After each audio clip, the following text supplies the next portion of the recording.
할렐루야. 오늘도 이렇게 주님 앞에 나오신 여러분들 정말 주님의 이름으로 진심으로 환영하고 축복합니다. 오늘 날씨가 너무 좋죠. 이 좋은 날에 하나님을 찬양했으면 좋겠습니다. 사실 날씨가 좋으나 날씨가 굳으나 하나님을 찬양해야 되는 건 변함없지만 날씨가 좋은 날에 찬양을 하면 더 기분이 좋고 그런 거 아니겠어요? 그래서 우리 모두 한번 다 같이 이 시간에 찬양하며 나아갔으면 좋겠습니다. 주님께 영광 존귀 찬양 드려 우리 모두 전하리 그 위대하심을. 주님께 영광, 주님께 영광 존귀 찬양 드려 우리 모두 전하리 그 위대하심을. 주님께 영광,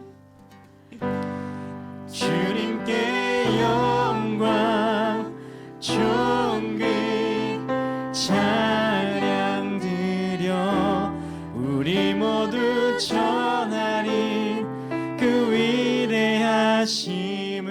주님께 영광, 주님께 영광 존귀 찬양 드려 우리 모두 전하리 그 위대하심을.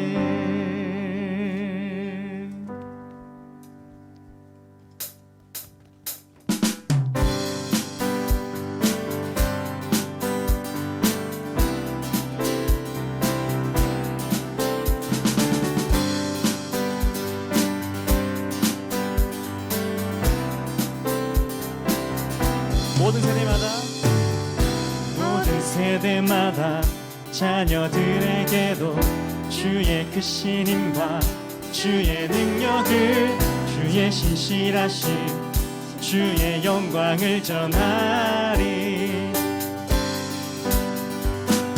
또 우리 전하리 오는 세대에게 주의 자비하심과 풍성한 그 사랑, 그때 모두 주의 행하심 송축해. 주님께 영광 존귀 찬양 드려 우리 모두 전하리 그 위대하심을. 주님께 영광,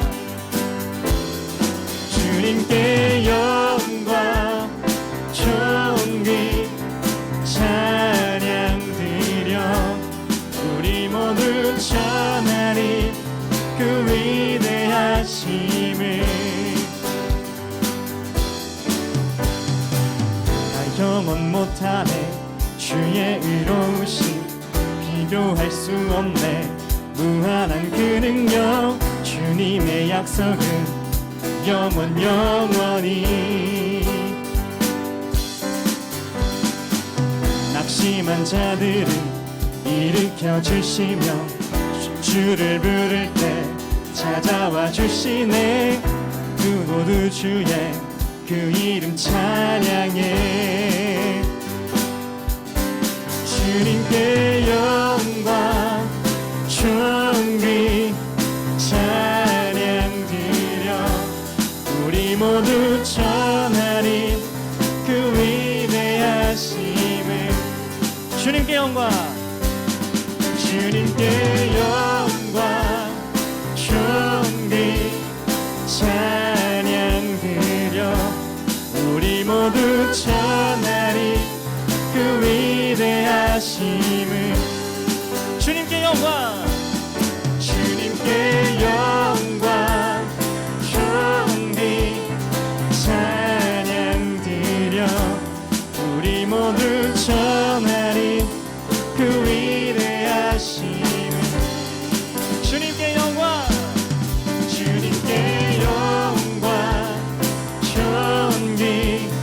찬양 드려 우리 모두 전하리 그 위대하심을 우리 모두 전하리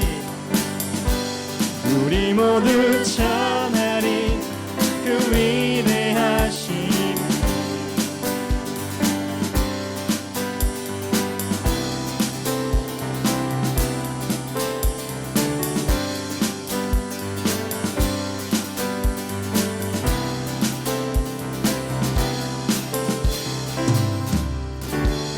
할렐루야 주님을 찬양합시다. 주님의 영광을 높이며 나아갑시다. 주님께 영광 존귀 찬양 드려 우리 모두 전하리 그 위대하심을 주님께 영광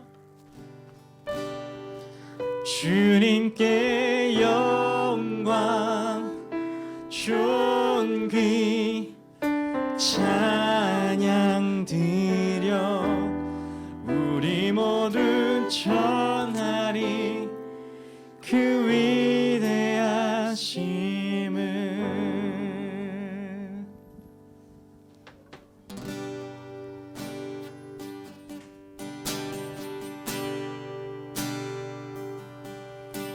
내 눈 주의 영광을 보네 우리 가운데 계신 주님 그 빛난 영광 온 하늘 덮고 그 찬송 온 땅 가득해 내 눈 주의 영광을 보네 찬송 가운데 서신 주님 주님의 얼굴은 온 세상 향하네 권능의 팔을 드셨네 주의 영광 이곳에 가득해 우린 선해 주님과 함께 찬양하며 우리는 전진하리 모든 열방 주 볼 때까지 내 눈 주의 영광을 보네 우리 가운데 계신 주님 그 빛난 영광 온 하늘 덮고 그 찬송 온 땅 가득해 내 눈 주의 영광을 보네 찬송 가운데 서신 주님 주님의 얼굴은 온 세상 향하네 권능의 팔을 드셨네 주의 영광 이곳에 가득해 우린 선해 주님과 함께 찬양하며 우리는 전진하리 모든 열방 주 볼 때까지 주의 영광 이곳에 가득해 주의 영광 이곳에 가득해 우린 선해 주님과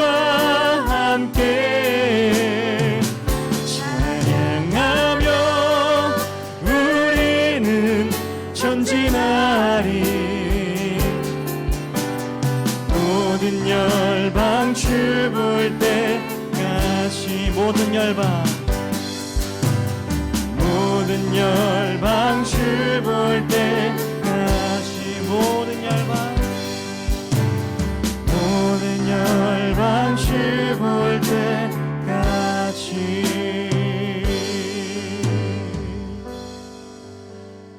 할렐루야. 살아계신 하나님 감사드립니다. 하나님의 놀라우신 그 영광이 이곳 가운데 가득히 함께 하심을 믿으며 나아갑니다. 하나님의 놀라우신 그 광채가 이곳 가운데 우리를 비추고 계심을 믿음으로 나아갑니다. 하나님, 우리 한 사람 한 사람에게 하나님의 놀라우신 그 힘으로, 하나님의 그 빛나는 영광으로 늘 항상 함께하여 주셔서 그 삶 가운데 어떠한 바람이 불어와도 어떠한 파도가 몰려와도 능히 그것을 이겨내갈 수 있는 놀라운 시간들을 허락하여 주시옵소서. 하나님, 우리가 그 하나님의 그 영광과 하나님의 그 힘과 하나님의 그 능력과 함께할 때 하나님의 그 영광을 찬양할 수 있게 되기를 소망합니다. 하나님의 그 영광을 찬양함으로써 하나님과 더불어 누리는 이 땅의 삶이 되기를 소망합니다. 하나님 함께하여 주시옵소서. 하나님, 하나님의 말씀을 기대함으로 나아갑니다. 하나님, 우리는 하나님의 말씀이 너무나도 절실히 필요함을 날마다 느끼며 살아갑니다. 하나님의 말씀으로 우리의 삶을 이끌어 주시고 하나님의 말씀으로 우리의 꿈을 빚어 주시고 하나님의 말씀으로 우리의 삶을 아름답게 가꾸어 주시옵소서. 하나님의 말씀을 기대합니다. 하나님의 말씀을 소망합니다. 주님, 우리에게 말씀하여 주시옵소서. 주님 감사합니다. 사랑합니다. 사랑이 많으신 예수님의 이름으로 기도드리었습니다. 아멘.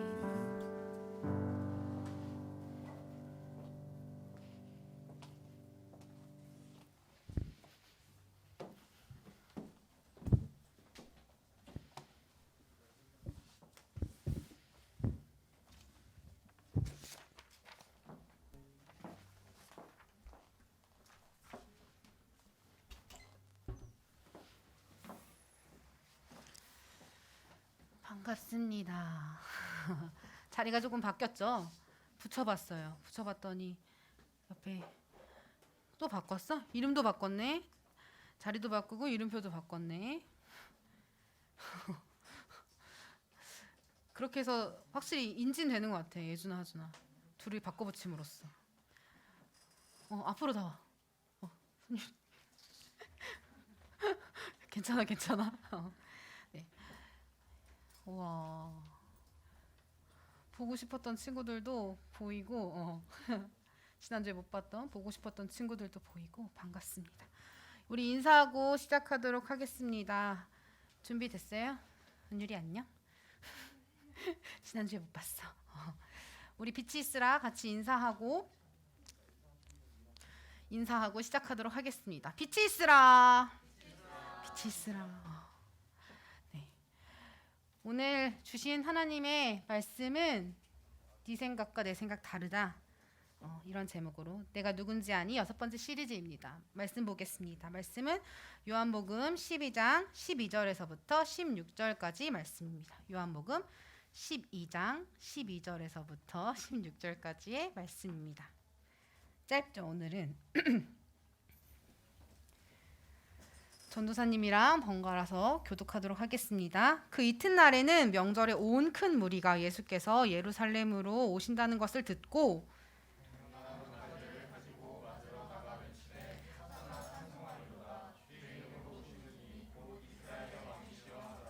예수는 한 어린 나귀를 보고 타시니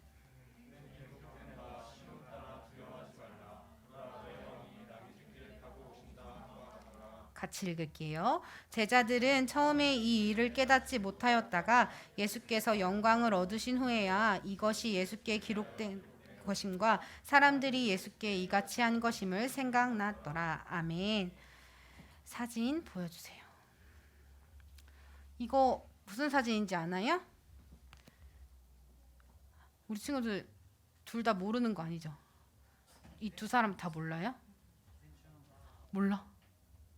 봉준호 감독이랑 송강호 배우인데요. 기생충은 들어봤어요? 영화 기생충이 프랑스의 칸 영화제에서 황금 종려상을 받았습니다. 이 상을 확대하면 이렇게 되어 있어요. 이 트로피를 확대하면 이렇게 보이는데 이거는 종려나무 가지를 형상화한 거거든요. 프랑스 영화 감독이자 시인인 장 콕토 감독이 그 프랑스 남부 지방의 칸 영화제가 칸에서 우리 전주 영화제처럼 칸에서 해서 그런데 칸시에는 저 종려나무가 엄청 많대요. 종려나무가 상징이라서 그걸 가지고 영감을 받아서 만든 것이 저 칸 영화제의 트로피라고 합니다. 황금 종려상의 트로피라고 하죠. 칸시에 종려나무가 가득해서 만든 이유도 있지만 종려나무 자체가 갖는 상징적인 의미도 있어요. 예로부터 종려나무는 명예, 승리, 부활을 상징했기 때문이에요. 오늘 본문에도 종려나무 가지를 흔드는 장면이 나옵니다. 13절 보면 종려나무 가지를 가지고 맞으러 나가 외치되 이렇게. 우리 친구들도 어릴 때부터 신앙생활 한 친구들은 종려나무 한 번쯤은 다 들어봤죠. 종려나무. 그럼 종려나무가 뭘까? 출애굽기 15장 27절에 보면 이렇게 나와 있어요. 그들이 엘림에 이르니 거기에 물샘 12과 종려나무 70그루가 있는지라. 거기서 그들이 그 물 곁에 장막을 치니라. 출애굽기니까 출애굽한 거잖아요. 그러니까 원래 살던 이집트에서 출애굽해서 어디로 갔는지 기억나나요? 광야로 갔거든요. 사막과 같은 광야로 갔어요. 이 종려나무는 연 강수량이 120mm에서 250mm가 필요하고 모래밭에서 잘 자란대요. 그러면 사막에 아주 특화된 나무이긴 한데 사막은 비가 와요, 안 와요? 안 와요. 그런데 이 종려나무는 이 모래밭에서 자라니까 사막에 특화된 나무이긴 하지만 강수량이 필요하기 때문에 사막에서 어디에 있냐면 오아시스 주변에 있어요. 그래서 종려나무를 발견했다. 저 멀리서도 종려나무가 있다 하는 것은 곧 뭐를 의미할까요? 오아시스가 있다. 물이 가까이 있다 하는 것을 의미합니다. 종려나무의 발견은 곧 물의 발견. 그러면 종려나무가 있는 곳에 출애굽할 때 이 이스라엘 백성들이 막 돌아다니잖아요. 광야를 넘어 다닐 때 종려나무를 발견하면 기분이 좋을까요, 나쁠까요? 좋아요. 일단 목이 마른데 물을 해결할 수 있으니까. 그래서 종려나무는 첫 번째 물을 의미합니다. 두 번째로는 풍요와 안식을 의미하는데요. 성경에서 나온 종려나무는 그러니까 종려나무 하면 사실은 야자수 있잖아요. 야자수를 되게 많이 그렇게 통칭해서 부르는데 그 중에서 성경에서 나온 종려나무는 특별히 대추야자나무를 의미해요. 이거는 보이는구나. 최소 5만 년 전부터 자생해온 나무라고 알려져 있어요. 5만 년 전부터. 이게 크기가 대충 25m까지 자라는데 이렇게 25m까지 자란 대추야자나무 기준으로 이게 열매거든요. 이 한 야자나무에서 이게 열매가 저렇게 열리는 거예요. 얘들아 보여? 열매가? 한 그루의 나무에서 열리는 열매가 대략 어느 정도 될 것 같아요? 이 대추야자나무는 100kg가 된대요. 한 그루에서 100kg. 어마어마하죠. 그런데 심지어 이거는 이 하나의 대추야자 열매 혹시 친구들 먹어봤을 수 있어요. 왜 망고 말린 것처럼 대추야자를 이렇게 크게 대추를 말린 걸 팔기도 하거든요. 이 대추야자 나무는 당도가 엄청 높아요. 그래서 이 열매 하나를 먹고도 하루에 필요한 열량을 충당할 수 있을 만큼 굉장히 달다고 해요. 그래서 이스라엘 여행을 갔다 오신 분들은 꼭 이걸 사오는데 선생님은 단 걸 잘 못 먹거든요. 근데 이거 진짜 하나 먹고서 도저히 못 먹겠다 할 정도로 엄청 답니다. 그래서 성경에서 나오는 꿀 있잖아요. 꿀은 우리가 생각하는 벌이 모은 꿀이 아니라 이 대추야자 나무를 의미할 때가 많아요. 성경에서 시편에서 하나님의 말씀이 꿀보다 더 달고 송이꿀보다 더 답니다 하는 그 꿀은 이 대추야자 나무를 의미할 때가 있어요. 꿀 하나가 꿀이면 송이꿀은 뭘까? 저 무더기 이렇게 한 가지에 저만큼 열리잖아요. 송이꿀보다 더 다나이다. 종려나무는 그래서 풍요와 안식을 의미합니다. 이거 다 먹으면 얼마나 마음이 달콤한 거 친구들 좋아해요? 당 필요할 때 있어요? 마음은 단 거 먹으면 마음이 안정이 될 때도 있잖아요. 그렇죠? 당이 필요해 할 때. 이 대추야자나무, 종려나무는 그래서 풍요와 안식을 의미할 때가 있어요. 그리고 이러한 종려나무의 세 번째 의미는 생명력을 의미하기도 했습니다. 이렇게 25m면 꽤 크잖아요. 꽤 크고 이렇게 많은 열매를 맺는 종려나무는 심지어 수명도 길어 얘들아. 기본이 150년이래. 한 번 살면 150년은 거뜬히 사는 나무예요. 이거는 줄기를 잘라내도 다시 줄기가 그 줄기에서 뿌리가 나고 구루터기를 불로 태워도 거기서 싹이 돋아난대요. 그래서 이 종려나무를 헬라어로 신약 성경은 헬라어로 기록되어 있는데 헬라어로 번역하면 포이닉스라고 표현되어 있거든요. 포이닉스. 근데 이 포이닉스는 식물학 용어에서는 어떤 뜻으로 쓰이냐면 불사조로 쓰인대요. 이 종려나무가 가진 의미는 긴 생명력을 의미합니다. 그래서 유대인들은 계속해서 침략을 받잖아요. 대국의 침략을 받거든요. 식민지로서의 삶을 이스라엘이 이스라엘로 존재한 적은 별로 없어요. 계속 누군가의 애굽의 지배를 받거나 바사의 제국의 지배를 받거나 신약 시대로 넘어가면 로마의 지배를 받거나. 그래서 이 종려나무 가지를 유대인들이 좋아하는 이유는 뭘까? 수많은 침략과 식민지 시대를 살았지만 우리 민족은 이렇게 종려나무 같이 끈질긴 생명력을 가지고 있다. 끈질긴 민족성을 가지고 있다. 그래서 유대인들이 특별히 더 좋아하는 종려나무이기도 합니다. 그리고 이 종려나무는 시편 92편 12편에 이렇게 나와 있어요. 의인은 종려나무같이 번성하여 레바논의 백향목같이 성장하리로다. 의인을 종려나무로 비유해요. 종려나무는 승리 또 번영을 의미하기도 합니다. 풍요와 안식, 끈질긴 생명력은 결국 그 승리로 우리의 삶을 승리로 이끌 것이다. 번영으로 이끌 것이다 라고 의미하죠. 이건 어디서부터 비롯됐냐면 헬라 시대 에피파네스라는 대왕이 있었는데요. 헬라 시대에는 기원전 162년에서 164년 요 정도 이때에 지배했던 에피파네스라는 대왕이 있었는데 이 대왕이 이스라엘에서는 이스라엘 민족들한테 성전이 진짜 중요하잖아요. 근데 그 성전을 막 모독한 거예요. 이 성전을 모독하자 그 가문 중에 마카비 가문이라는 그 가문이 일어나서 혁명을 일으킨 거예요. 혁명이라면 뭘까? 그냥 결국 칼 들고 싸운 거겠죠. 이제 다 챙챙챙챙 이제 그 대왕에게 반역하여서 싸운 거죠. 그래서 이 대왕이 물러나고 성전을 회복할 수 있었습니다. 이때는 BC 165년. 이렇게 하니까 이스라엘 민족이 너무너무 이제 막 쾌재를 부른 거예요. 쾌감이 있는 거예요. 저 대왕 되게 무서운 사람 같고 멀리 있는 사람 같았는데 한 유대인의 가문이 그냥 이스라엘 민족이 다 모여, 우리 군대 다 모여 해서 싸운 것도 아니고 한 가문이 혁명을 일으켜서 다 없앤 거고 우리 성전을 회복시킨 거니까 그거에 대한 그 흥분감이 얼마나 났겠어요. 그래서 그때 그 사람들 이스라엘 사람들이 마카비 가문이 전쟁에서 혁명을 일으키고 동네로 돌아오는 그때에 이 종려나무 가지를 흔들고 외쳤어요. 호산나 이렇게. 우리는 호산나 하면은 신약 시대에 예수님한테 외쳤던 그때만 알고 있지만 사실은 이 종려나무가 가진 의미는 아주 오래되었고 구약 시대 때부터 시작된 것이었고 호산나라는 것은 이미 기원전부터 썼던 말이에요. 호산나는 무슨 의미일까? 호산나는 히브리어거든요. 신약 성경은 헬라어로 쓰여졌고 구약 성경은 히브리어로 쓰여졌는데 이 호산나 신약 시대에 외쳤던 그 호산나는 히브리어 말이었어요.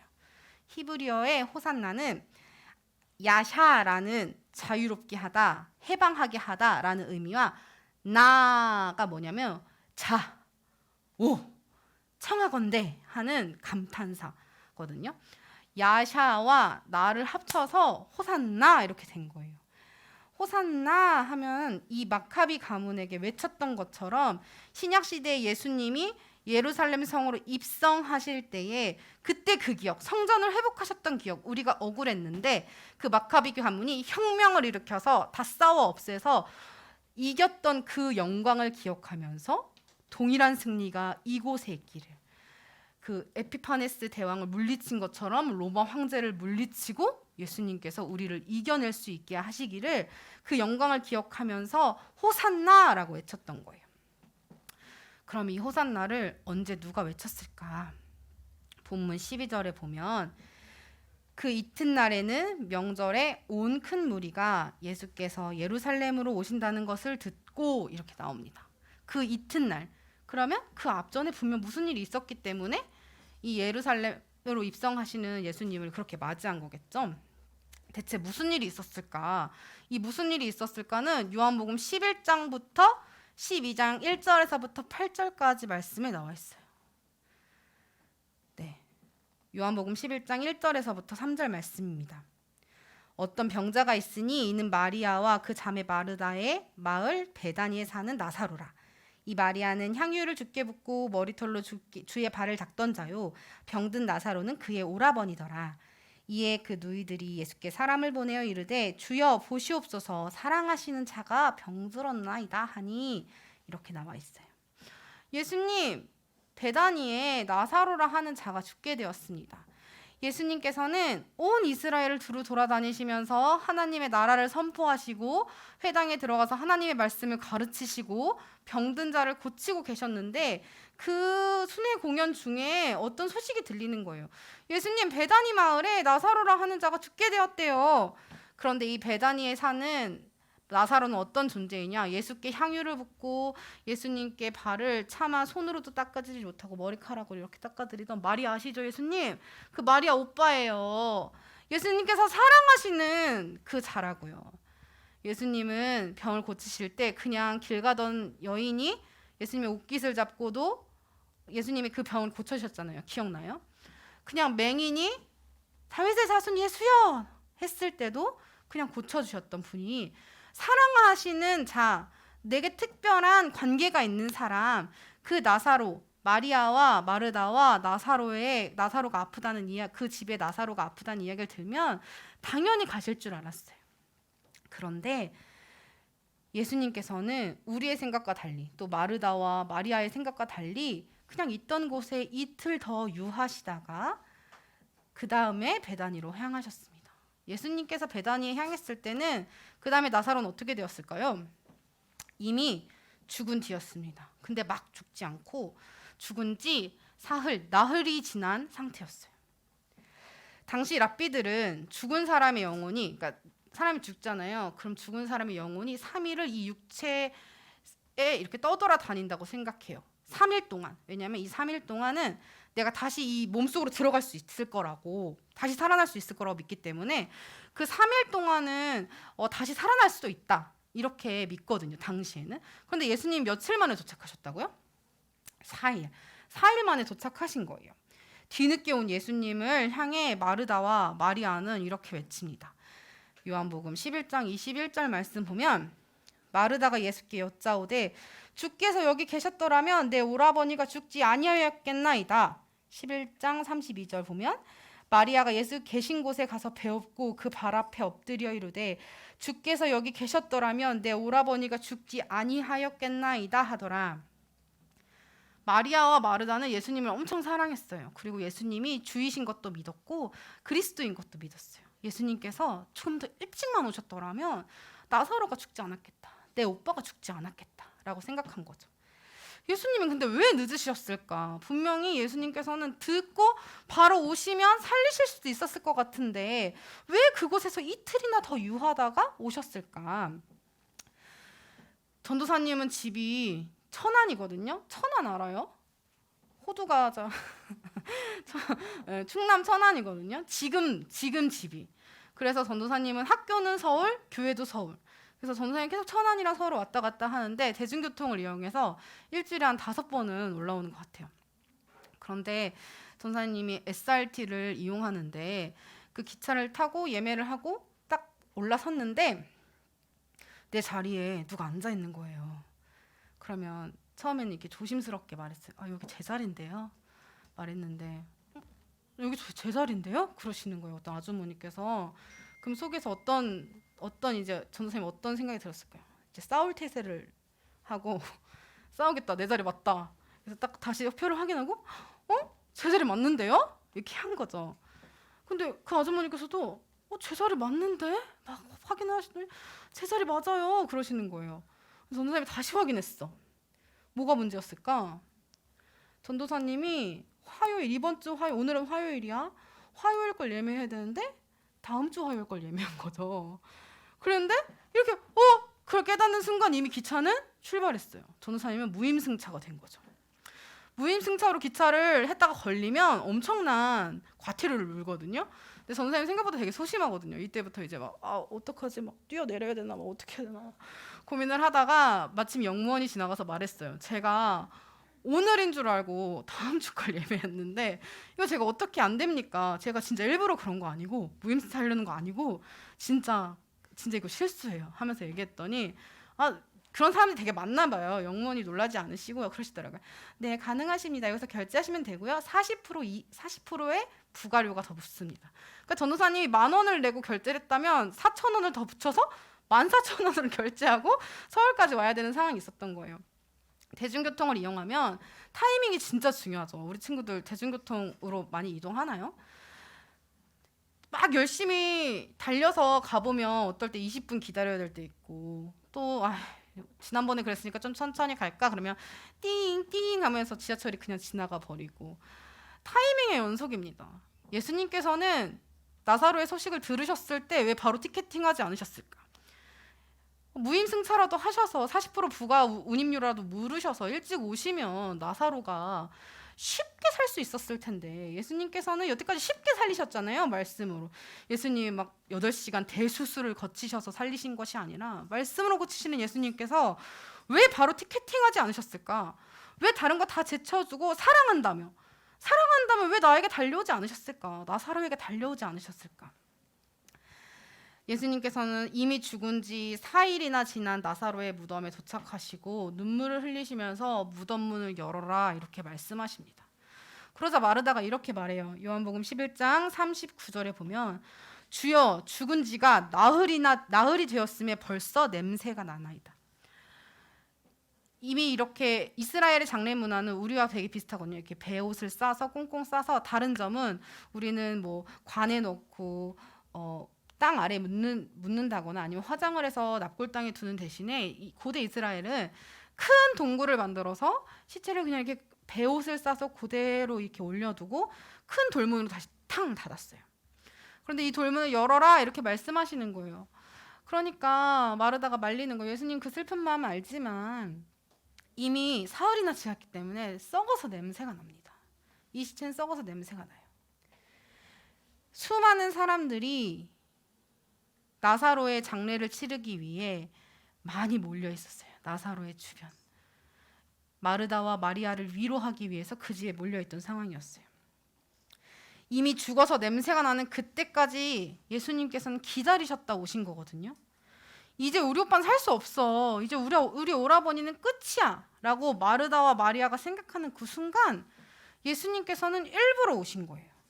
우리의 생각과 상식이 멈춘 그 순간에 예수님께서는 나사로를 살려주셨습니다. 나사로야 나오너라 외쳤어요. 나사로야 나오너라. 이미 죽었고 장례가 한창이었기 때문에 수많은 사람들이 몰려있던 그때에 베옷 입은 꽁꽁 미라로 만들기 위해서 꽁꽁 묶어놓았던 나사로가 걸어서 나오죠. 이건 한번 여러분 아동부 시절에 초등부 시절에 한 번쯤은 다 봤었죠. 이 그림이나 이런 것들로 이렇게 콩콩콩 튀어오죠. 예수님께서 이렇게 말씀하시죠. 예수께서 이르시되 나는 부활이요 생명이니 나를 믿는 자는 죽어도 살겠고 무릇 살아서 나를 믿는 자는 영원히 죽지 아니하리니 이것을 네가 믿느냐. 예수님께서 말씀하신 부활이 사람들 눈앞에서 목도된 겁니다. 베옷으로 둘둘 쌓여있는 나사로가 무덤에서 직접 걸어 나온 것이죠. 썩어서 냄새까지 나던 나사로가 살아서 나온 거예요. 예수님의 선포로 나사로는 살아났고 부활했고 그것을 많은 사람들이 목도했습니다.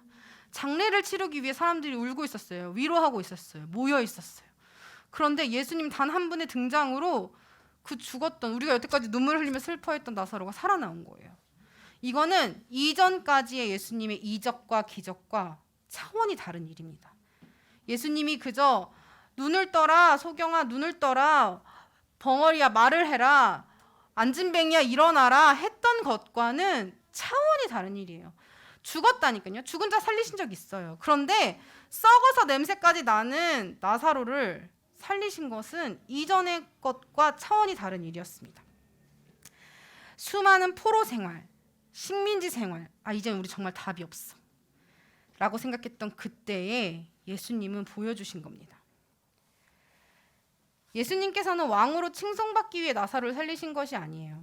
예수님께서는 처음부터 하나님께서 이 땅에 보내신 이유, 그 사명을 감당하시기 위해 하나씩 하나씩 이루어 가셨습니다. 유월절을 지키기 위해 예루살렘에 모인 수많은 이스라엘 백성들은 그 나사로의 부활을 목도했고 소식을 들었고, 그러면서 어떤 생각을 했냐? 아, 이제 우리 됐다. 이젠 우리 살았다. 아, 구약 시대에 수많은 선지자가 말했던 그 메시아가 이제 진짜 오는구나. 심지어 유월절에 예루살렘으로 들어와. 타이밍이 너무 딱 맞아. 맞구나. 저분이구나. 호산나, 우리를 구원하소서 외칩니다. 맞아요. 예수님께서는 우리를 구원하실 겁니다. 종려나무를 흔들어요. 흔드는 종려나무에 담긴 의미처럼 평안과 안식, 나를 목마르게 하는 것을 갈증을 시원하게 해주실 분, 새로운 생명, 영원한 생명, 안식과 평안, 승리를 가져다 주실 것 맞습니다. 이스라엘의 왕, 구약의 수많은 선지자들의 선포처럼 우리의 왕으로 오셨고, 스가랴 선지자의 예언처럼 어린 나귀를 타고 오셨어요. 그런데 하나님께서는 예수님을 이 땅에 보내실 때에 약속하신 그대로 유대인들이 믿어 의심치 않게끔 아주 신실하게 그대로 오셨어요. 유대인들의 마음을 한번 여러분 생각해 봐야 돼요. 얼마나 답답했겠습니까? 성경에서는 우리를 선택받은 민족이라고, 신에게 유일한 단 하나의 신, 하나님에게 선택받은 민족이 바로 이스라엘이라고 말해요. 그런데 우리가 잘나지기는커녕 계속 식민지 포로 시대를 경험해요. 하나님께서 계시다면 왜 나를 그냥 두시지? 왜 우리나라를 그냥 두시지? 왜 이렇게 포로 생활을 하게 하시지? 언제까지 이렇게 예배해야 되지? 내가 잘 살고 있긴 한지, 내가 잘나지기 위해서 다른 사람을 짓밟는 게 맞는지, 근데 또 그렇게 짓밟지 않고서는 내 위치가 아주 불안해지고 힘들어지기 때문에 이걸 안 할 수도 없고, 또 그래서 내가 윗자리로 올라가서 아무도 날 무시하지 않으면 상관이 없는데, 내가 다른 사람을 무시하는 것처럼, 내가 사마리아인을 무시하고 내가 다른 맹인들을 무시하는 것처럼 로마인들은 또 나를 무시해. 같은 민족인 바리새인과 서기관들은 또 나를 무시해. 대체 숨 쉴 구멍은 어디 있는지, 산 넘어 산인 느낌. 이 시대가 끝나면 저 시대가 와야 되는데, 이 시대가 끝나도 포로 시대고 저 시대가 끝나도 여전히 식민지 살이를 하고 있는 유대인들의 삶. 그러니 예수님, 당신이 그 왕이시라면 우리를 건져주십시오. 우리를 구원해 주십시오. 외치는 이스라엘 백성들의 선포는 종려나무가지를 흔드는 것은 너무나 당연했어요. 그런데 다른 점은 이들은 결국 또 똑같이 로마에서 해방시켜 주시고, 예수님, 우리 그것처럼 로마 병사들이 우리를 무시했던 것처럼 우리가 더 위에 있게 해주세요. 우리가 더 위에 있게 해주는 게 뭐야? 로마가 내 발 아래 있게 해주세요. 이 서기관과 바리새, 내가 무시하고 싶은, 나를 무시했던 저 사람들보다 내가 위에 있게 해주세요. 예수님이 왕이시라면, 예수님이 정말 하나님의 아들이시라면 호산나 외치는 그 구원이요, 그 마카비 가문이 피로 승리했던 것처럼, 다 쳐서 죽여서 없애는 것처럼 죽여서, 그때 분명히 수많은 유대인들도 목숨을 잃었거든요. 내 옆에 있는 사람을 잃으면서까지 내가 위에 올라갈 수만 있다면 주님, 나를 좀 해방시켜 주십시오.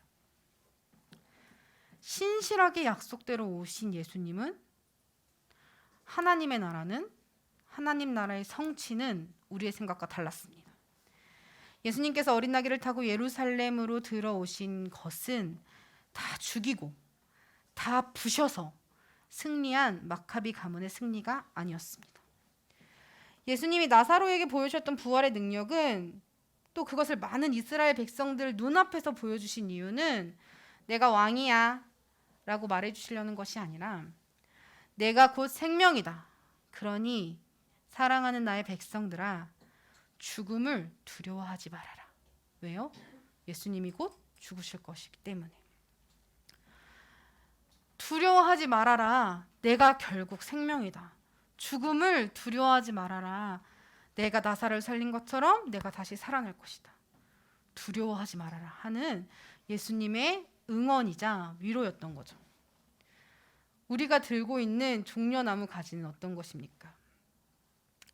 하나님의 승리입니까? 아니면 나의 승리입니까? 우리의 생각이 무시되는 게 결코 아니에요. 하나님께서 계획하시고 만들어 가시는 나의 삶은 내 생각이 무시되는 삶이 아니라 내 생각보다 하나님의 생각이 훨씬 완전하다는 거예요. 내 생각보다, 내 결단과 내 기도보다, 내 소망보다 하나님의 소망이 훨씬 안전하다는 거예요. 내 소망과 내 결심은 누군가를 죽여야 끝나요. 누군가를 밟고 일어서야 끝나요. 누군가를 없애버려야지, 미워해야지 끝나는 승리의 싸움이에요. 그런데 그렇지 않다는 거예요. 예수님께서는 옆에 사람들을 어떻게 밟고 올라서 위로 올라가는 승리가 아니라 위에 계신 예수님께서 아래로 내려오셔서 예수님께서 죽으심으로 말미암아 우리의 생각과 상식을 뛰어넘는 방법으로 오신 것입니다. 예수님께서 이 땅에 오신 이유, 멋있는 백마탄 왕자님으로 오신 것이 아니라 작은 어린 나귀 새끼를 타고 오신 이유는 너와 눈 맞추며 내가 너 대신 아플게 안아주시고 눈물 흘리기 위함입니다. 예수님은 우리를 위해 어린 나귀를 타고 예루살렘으로 오셨습니다. 죽기 위해 이 땅에 오셨습니다. 더 이상 다른 피조물들이 흘린 피값으로 우리를 구원하실 수 없었기 때문에, 구원을 이룰 수 없었기 때문에, 그들과 아무리 경쟁해도 내가 이긴다 해도 나의 목마름은 결코 사라지지 않기 때문에, 풍요와 평안이 내가 돈이 100만 원만 생기면 평안할 것 같지만 100만 원이 생기면 또 1000만 원이 생기고 싶고 1000만 원이 생기면 억이 생기고 싶은 이 풍요와 안정은 결코 세상의 것으로 해결되지 않기 때문에 창조주이신 예수님께서 직접 피 흘리신 것입니다. 예수님만이 우리의 목마름을 해결하실 수 있어요. 예수님만이, 그 십자가의 은혜만이 우리의 평안과 위로가 됩니다. 정말이에요, 여러분. 진짜예요. 전도사님이 그저 전도사님이라 말하는 게 아니고 정말 예수님의 그 십자가만이 여러분들을 평안하게 할 수 있어요. 예수님의 그 사랑만이, 여러분들이 정말 그 예수님의 사랑을 느낀다면 내 지금 답답한 마음, 내가 지금 느끼는 암흑과 같은 거, 내가 정말 이 경쟁에서 언제까지 승리해야 하는가 고민하고 염려하는 것들, 삶의 재미없는 것들, 무기력함들을 예수님께서 예수님의 그 사랑으로 말미암아 이겨낼 수 있습니다. 내 생각과 다를지라도, 아니요, 내 생각과 달라서 감사하는 우리 모두가 되었으면 좋겠습니다. 내가 누군지 아니? 라고 질문하셨을 때에 비록 내 생각과 너의 생각이 다르지만 그 생각이 너를 완전하게 한단다, 안전하게 한단다 선포하시는 예수님의 사랑을 듣는 우리 모두가 되었으면 좋겠습니다. 함께 찬양했으면 좋겠어요. 오직 예수뿐이네.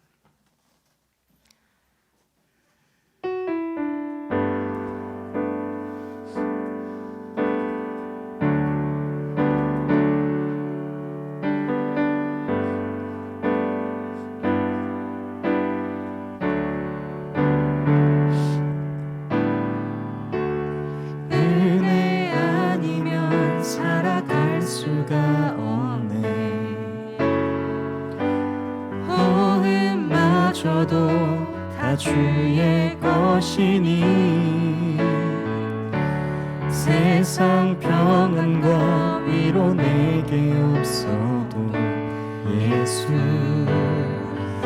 오직 예수뿐이네. 은혜 아니면 살아갈 수가 없네. 은혜 아니면 살아갈 수가 없네. 보음마저도 다 주의 것이니 세상 평안과 위로 내게 없어도 예수, 오직 예수뿐이네. 크신 계획 다 볼 수도 없고 작은 고난에 지쳐도 주께 묶인 나의 모든 삶 버티고 견디게 하시네.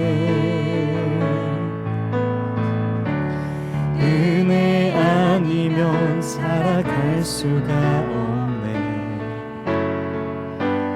나의 모든 것 다 주께 맡기니 참된 평안과 위로 내게 주신 주 예수, 오직 예수뿐이네. 크신 계획 다 볼 수도 없고 크신 계획 다 볼 수도 없고 작은 곳 안에 지쳐도 주께 묶인 나의 모든 삶 버티고 견디게 하시네. 은혜 아니면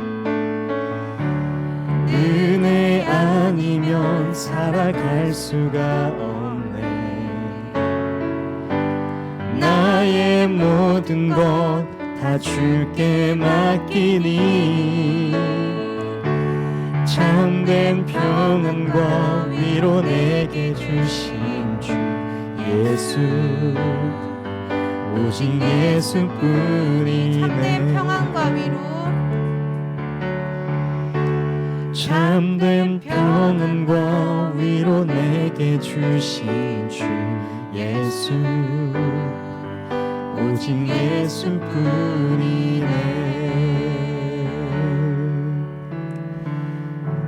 그렇습니다. 주님의 은혜 아니면, 예수님의 그 십자가 은혜 아니면 내가 살아갈 수가 없습니다.